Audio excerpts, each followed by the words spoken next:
चलिए आज हम क्वेश्चन नंबर 16 देखेंगे। तो क्वेश्चन नंबर 16 जो है वो भी परिचालन प्रवृत्ति से उद्भव रोककर प्रवाह ही हमें उसमें भी ज्ञात करना है। लेकिन 15 और 16 में फ़र्क बस इतना है कि 15 जो था वो पहला प्रश्न था, इसके लिए उसमें चालू संपत्ति और चालू दायित्व के बारे में नहीं बताया गया। और क्वेश्चन नंबर 16 जो है उसमें चालू संपत्ति और चालू दायित्व दोनों ही दिया हुआ है। पहले हम प्रश्न पढ़ लेते हैं। पेज नंबर 286 पे क्वेश्चन नंबर 16, कोशिश करूँगा कि आपके स्क्रीन पर आपको दिखाई दे। यस, क्वेश्चन नंबर 16, नीचे दिए गए जानकारी के आधार पर परिचालन प्रवृत्ति में से उद्भव रोककर प्रवाह की गणना कीजिए। तो आप देख सकते हैं कि विवरण 2017 और 2016 दो अलग अलग वर्ष दिया हुआ है, जिसमें 2016 जो है वो गत वर्ष कहलाएगा और 2017 जो है वो चालू वर्ष कहलाएगा। यानी काम हमें ठीक उसी प्रकार से करना है, बस 17 में से 16 को घटा के लिखना है। अगर प्लस में आ रहा है तो प्लस में लिखना है, माइनस में आ रहा है तो माइनस में लिखना है। तो काम क्या करना था परिचालन प्रवृत्ति में, तो लाभ हानि खाते का जो चालू वर्ष का लाभ दिया होगा या 2 वर्षों का दिया तो घटाकर जो लाभ आएगा वो, उसके बाद लाभ हानि खाते में जितने भी खर्च या नुकसान या बिन रोककर खर्च या प्रावधान जो परिचालन खर्च के अलावा के है, जिसको हमने क्या किया होगा लाभ प्राप्त करने के लिए लाभ हानि खाते में खर्च के रूप में उसका लेखा किया होगा और कुल आवक में से घटाया होगा, उसको हमने क्या किया होगा घटाया होगा, उसे यहाँ पे क्या करना है जोड़ना है। तो आज मैंने सब फॉर्मेट बना कर रखा है। जोड़ो गैर परिचालन कोई भी खर्च, बिन रोककर खर्च जैसे कि घिसाई वगैरह, प्रावधान यानी जैसे अनामत का प्रावधान या दूसरा कोई प्रावधान करना हो वो, और कोई भी नुकसान जो हमने लाभ हानि खाते में क्या किया वो घटाया होगा, यहाँ पे क्या करना है जोड़ना। दूसरा स्टेप, जो लाभ हानि खाते में लाभ प्राप्त करते समय हमने परिचालन आवक के अलावा का जो आवक है, गैर परिचालन आवक या लाभ, जैसे संपत्ति विक्रय से लाभ, ब्याज मिला, डिविडेंड मिला, ये सब आवक या लाभ हमने जो जोड़ा होगा लाभ प्राप्त करने के लिए, उसे यहाँ पे क्या करना है घटाना है। तो वो भी मैंने लिख कर रखा है, घटाओ गैर परिचालन आवक या लाभ। ये 2 स्टेप करने के बाद आपको मिलेगा कार्यशील पूंजी में परिवर्तन से पहले का लाभ। यहाँ पे थोड़ा जगह कम है, इसके लिए बाकी का पत्रक यहाँ बनाया है। कार्यशील पूंजी में परिवर्तन से पहले के लाभ के बाद फिर से 2 स्टेप है, जैसे वहाँ था जोड़ो घटाओ, वापस यहाँ पे जोड़ो और घटाओ।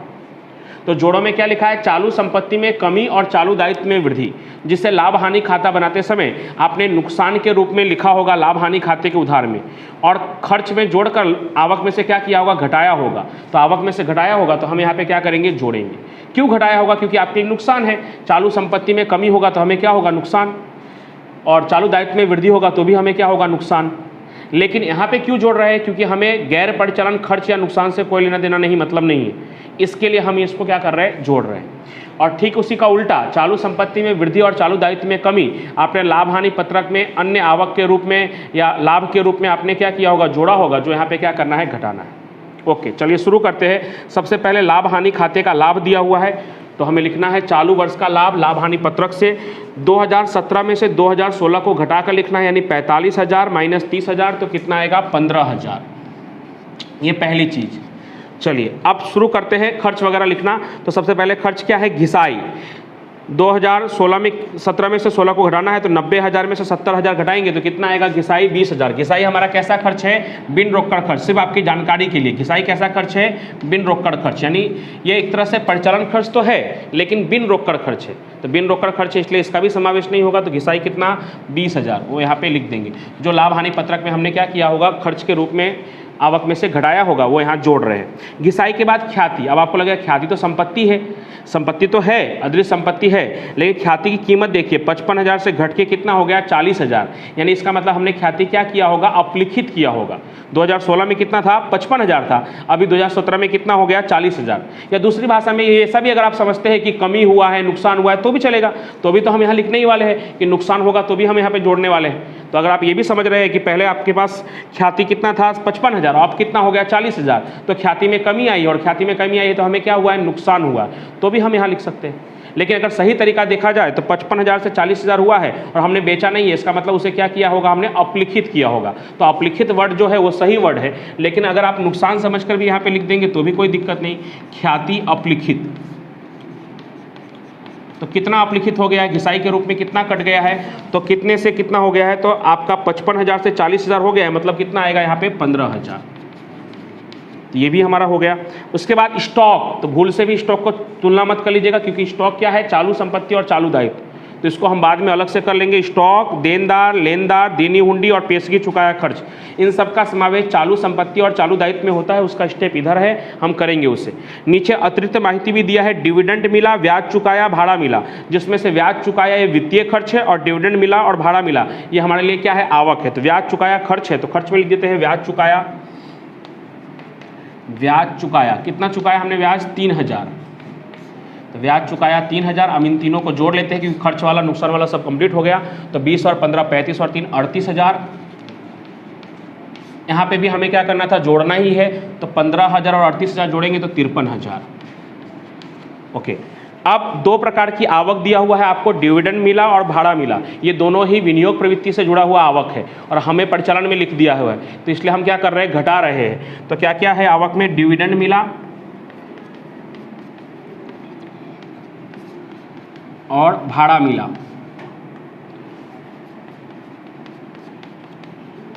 तो डिविडेंड मिला कितना दिया हुआ है, तो डिविडेंड मिला 2000 और भाड़ा मिला 10000। 2000 10000, 10000 और 2000 कितना होगा, 12000।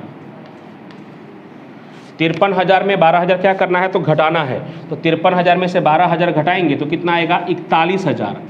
कितना आएगा, 41000। ये कहलाएगा आपका कार्यशील पूंजी में परिवर्तन से पहले का लाभ।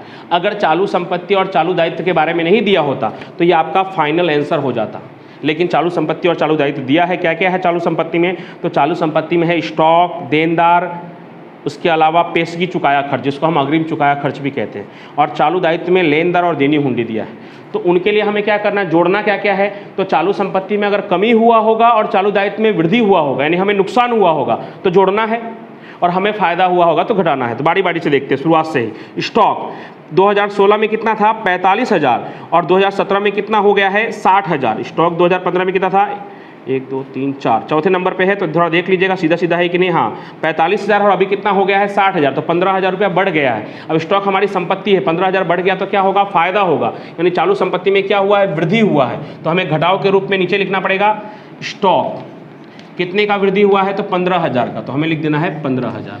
दोनों हेडिंग डालकर मैंने पहले से रखा हुआ है। चालू संपत्ति में क्या हुआ है, वृद्धि हुआ है, तो हमें नीचे लिखना है। स्टॉक क्या है, हमारी चालू संपत्ति। स्टॉक के बाद क्या है, देनदार। देनदार भी हमारी क्या है, चालू संपत्ति। 2016 में 90000 था, अब घट के 50000 हो गया। तो चालू संपत्ति में क्या हुआ है, कमी हुआ है। तो चालू संपत्ति में कमी हमें क्या करना है, जोड़ना है, तो ऊपर लिखना है। तो यहाँ लिखेंगे देनदार, कितने की कमी हुई है, तो 90000 से 50000 हो गया है, मतलब 40000 का कमी हुआ। चलिए, देनदार के बाद क्या है, लेनदार और देनी हुंडी, ये दोनों के दोनों क्या है, दायित्व।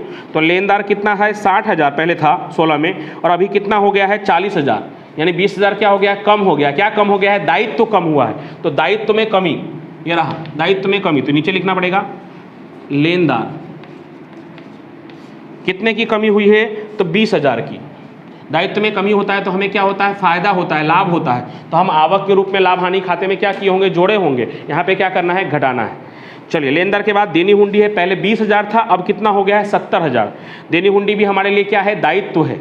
देनी हुंडी क्या है, दायित्व। पहले 20 था, अब 70, 50000 बढ़ गया है। तो दायित्व में वृद्धि हुआ होगा तो हमें क्या हुआ होगा, नुकसान हुआ होगा। हमने तभी क्या किया होगा, लाभ हानि पत्रक में घटाया होगा। यहाँ पे क्या करेंगे, जोड़ेंगे देनी हुंडी। कितना डिफरेंस कितने का है, तो 50000 का। और सबसे लास्ट में पेशगी चुकाया खर्च या अग्रिम चुकाया खर्च, ये भी हमारे लिए चालू संपत्ति है। पहले 15000 था, अब 10000 हो गया है, यानी चालू संपत्ति में क्या हो रहा है, कमी हो रहा है। चालू संपत्ति में कमी होगा तो भी यही लिखना है। तो पेशगी चुकाया खर्च, पेशगी चुकाया खर्च कितने की कमी हो रही है, 5000 की कमी हो रही है, तो 5000। अब इन तीनों को पहले जोड़ते हैं, तो 50 40 90 और 5 95000। यहाँ पे हमारा कितना आंसर आया हुआ था, 41000। 41000 में 95000 क्या करना है, जोड़ना है। तो कितना आएगा, 1,36,000। अब चालू संपत्ति में वृद्धि और चालू दायित्व में कमी, इसका टोटल कर लेते हैं। तो 20 और 15 ये हो रहा है 35,000। ये हमें क्या करना है, माइनस करना है, घटाना है। तो 1,36,000 में से 35,000 घटाएंगे तो 1,01,000। ये आपका फाइनल आंसर कहलाएगा, 1,01,000। और ये क्या कहलाएगा, परिचालन प्रवृत्ति से उद्भव शुद्ध, मैंने जगह छोड़ा हुआ था क्योंकि पहले से तो मालूम होगा नहीं, तो प्लस में आया है, तो क्या कहलाएगा, शुद्ध आवक रोककर प्रवाह। परिचालन प्रवृत्ति से उद्भव शुद्ध आवक रोककर प्रवाह कितना, 1,01,000। तो ये हो गया आपका question number 16। Same to same दोस्तों ऐसा ही क्वेश्चन नंबर 17 है, आप ट्राई कर सकते हैं। 1-2 विगत उसमें ज़्यादा दिया हुआ है तो वो आप ट्राई कर सकते हैं। सेम टू सेम ऐसा है तो आप पूरा कर लेंगे, ऐसा विश्वास करता हूँ। अगले वीडियो में मैं आपको क्वेश्चन नंबर 18 और 19 जो विनियोग प्रवृत्ति से जुड़ा हुआ है वो करवाऊंगा। अभी जो मैंने आपको परिचालन प्रवृत्ति से जुड़ा हुआ जो प्रश्न करवाया है उसकी तरह कुछ उदाहरण भी है जिसको आपको होमवर्क के रूप में कर लेना है, तो आपकी अच्छी प्रैक्टिस हो जाएगी। उदाहरण नंबर 5, 6, पाँचवा जो है वो जो हमने क्वेश्चन नंबर 15 किया था उसकी तरह है। उदाहरण नंबर 6 जो है वो हमने क्वेश्चन नंबर जो 16 किया है उसकी तरह है। उसके बाद 8वां जो है 7वां करने की जरूरत नहीं, काफ़ी बड़ा प्रश्न है, उतना 4 नंबर के लिए नहीं पूछते हैं। उदाहरण नंबर जो 8 है वो क्वेश्चन नंबर जो 17 है, आगे वाला सवाल जो मैंने आपको होमवर्क के रूप में ऑलरेडी दिया हुआ है उसकी तरह है, ठीक है। तो उदाहरण नंबर 5, 6 और 8 ये आपको होमवर्क के रूप में कर लेना है। तो परिचालन प्रवृत्ति आज इस तरह से हमारा पूरा हो गया।